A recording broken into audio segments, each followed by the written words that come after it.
Apesar de todo o avanço, nossos professores concordam que o trabalho está apenas começando. Nós estamos iniciando as atividades da TARES, se você vai pensar em termos de planeta.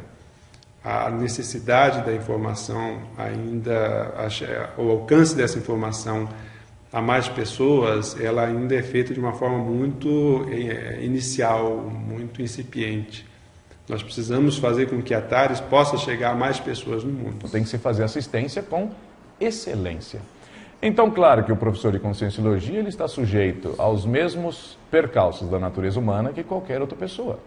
Então, por exemplo, até que ponto o ego não fica inflado em certas situações? Até que ponto, por exemplo, a posição em que a pessoa se sente, em certos casos, acaba não pesando mais do que a própria assistência que ele vai fazer? Falta autopesquisa, sempre vai faltar. Para mim falta autopesquisa, para qualquer pessoa falta. Mas falta esse se debruçar sobre si mesmo para entender um pouco sua realidade. E aceitar limites. Nós não vamos estar prontos, não tem uma figura acabada, então nós vamos lidar com essa insuficiência. Agora, dentro da insuficiência pode ter um nível de autonomia muito bom. Então eu acho que falta um pouco de coragem. Eu acho que a pusilanimidade, ela permeia um pouco. Então ela que traz esse acanhamento, essas travas da comunicação, por exemplo. Trava da comunicação. O que importa se eu sei muito, ou se eu estudei, ou se eu tive muita experiência de vida, se eu não tenho o movimento de doar isso, de transmitir para quem tiver interesse. E a primeira pessoa que tem esse interesse sou eu.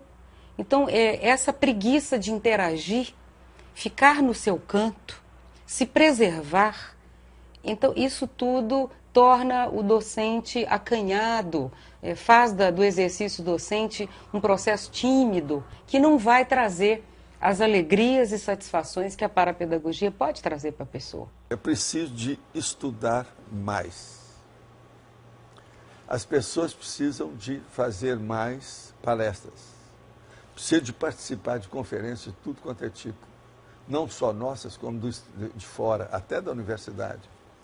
Precisam de escrever artigos. Nós já temos agora publicações adequadas para isso, igual a Consciência, o Journal of Conscienciology e outros mais. A gente vê que ainda falta um pouco de ousadia do professorado. Ainda há um certo travamento, um certo acanhamento, como nós até já conversamos a respeito. Esse acanhamento, esse travamento impede da pessoa perceber a sua especialização, onde ela pode ajudar mais. Então esse movimento, ele é pessoal, ele é de cada um de nós. Mas a gente pode apressar isso de algum modo, não vai ficar eternamente esperando um dia que nós vamos sair prontos e começar um trabalho isento de erros, de fracasso ou até de desconhecimento. Porque muita coisa a gente ainda não sabe, são modos novos de trabalhar. Mas vejo que há já um percentual docente, um percentual do nosso professorado que entende essa realidade e já está predisposto a fazer esse movimento mais ousado em prol da sociedade como um todo, da sociedade planetária. É muita gente para ajudar. O que falta mais mesmo é a pessoa ficar mais autoconsciente da sua polivalência, a sua versatilidade. Ela, por exemplo, começa a estudar que não adianta ter só uma memória cerebral. Ela precisa de ter um dicionário cerebral sinonímico e, se possível, poliglótico, analítico, está entendendo? Analógico, como nós chamamos, de ideias afins, para ampliar as suas abordagens. O problema maior que a gente tem com os processos daqueles que começaram o curso intermissivo, primeiro ano, essa coisa toda, é que são ainda muito bitolados no processo do passado devido à paragenética. Então, tirar essa consciência dessa bitola é a nossa missão, é a nossa tarefa, é o nosso escopo. É justamente ensinar o aluno a pensar sobre ele mesmo.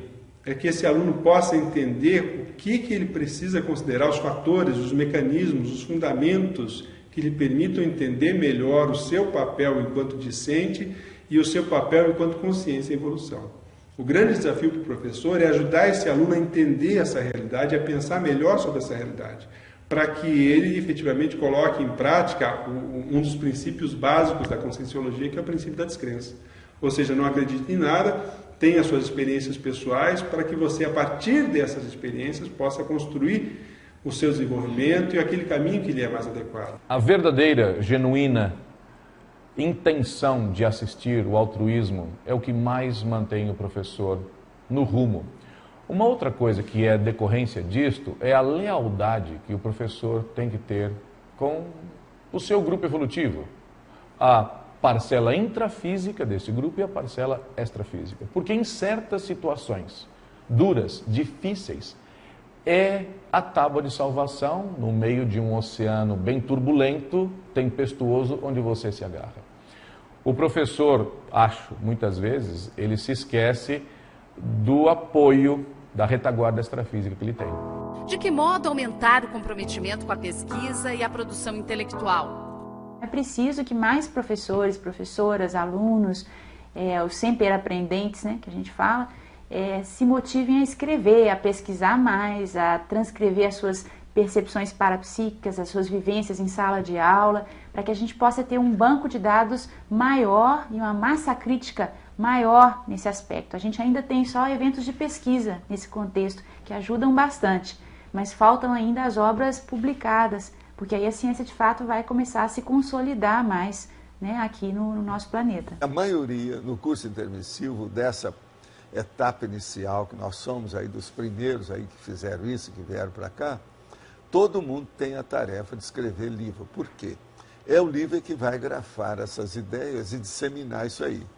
Nós dessomamos, mas o livro continua vivo.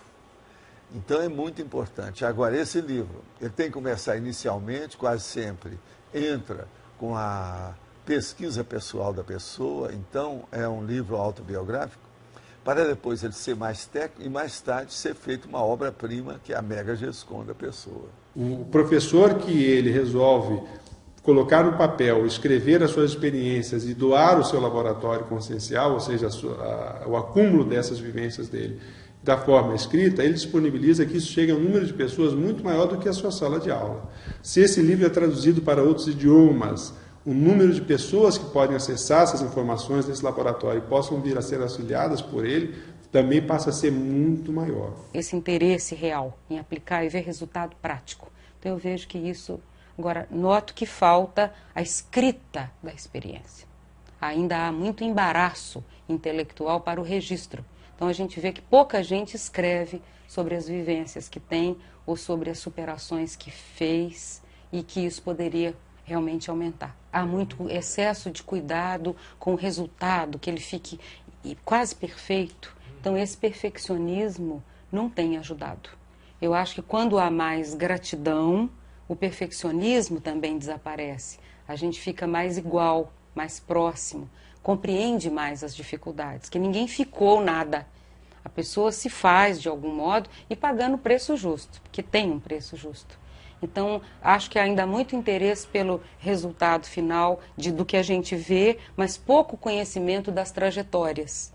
E quando você conhece mais trajetória, você compreende mais, é mais fraterno, é mais grato. E isso alivia excesso de preocupação consigo mesmo, vaidade excessiva, competitividade deslocada, perfeccionismo, e a gente sente mais compromisso de mão na massa. Fica mais simples esse ato. O objetivo é chegar à formação de pelo menos uns 50 ou 60 autores ativos, que tenham obras publicadas e que estejam dinâmicos no desenvolvimento do seu trabalho intelectual, principalmente público, para chegar na Mega GESCOM, que nós chamamos a obra-prima escrita da pessoa, quer dizer, o livro básico, técnico daquela pessoa.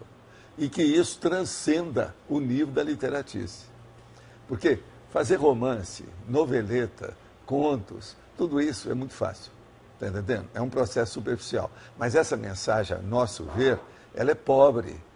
Por quê? Você tem que contar uma série de casos para prender o leitor, para dar uma mensagem que podia ser dada numa página. A pessoa escreve 500 páginas. A grande sabedoria dentro do processo da parapedagogia é fazer bem esse equilíbrio de se informar bem, estudar, produzir, escrever, se é o caso, mas também pé na estrada e vamos em frente. Surgiu um trabalho, um projeto desafiador, vamos começar esse projeto, vamos ser pioneiros de novo. Então a Conscienciologia, ela te oferece isso. Todo dia você pode ser pioneiro em alguma coisa, porque o planeta está aí todo para ser até certo ponto desbravado. Até certo ponto somos bandeirantes em muitos aspectos. E o exemplarismo? Os nossos professores apresentam teática e verbação? É inevitável que a Conscienciologia seja sempre uma ciência aplicada. Não existe a Conscienciologia teórica só. Então, a autovivência, a experimentação pessoal é muito importante, não só sob o ponto de vista do conhecimento em si, mas até, eu diria, perante os alunos, com relação à exemplificação ou com a autoridade moral da pessoa que vai comunicar. Por isso, é muito difícil que um professor qualquer dê aula de Conscienciologia sem ter experimentado, num nível razoável, muitos, idealmente todos, os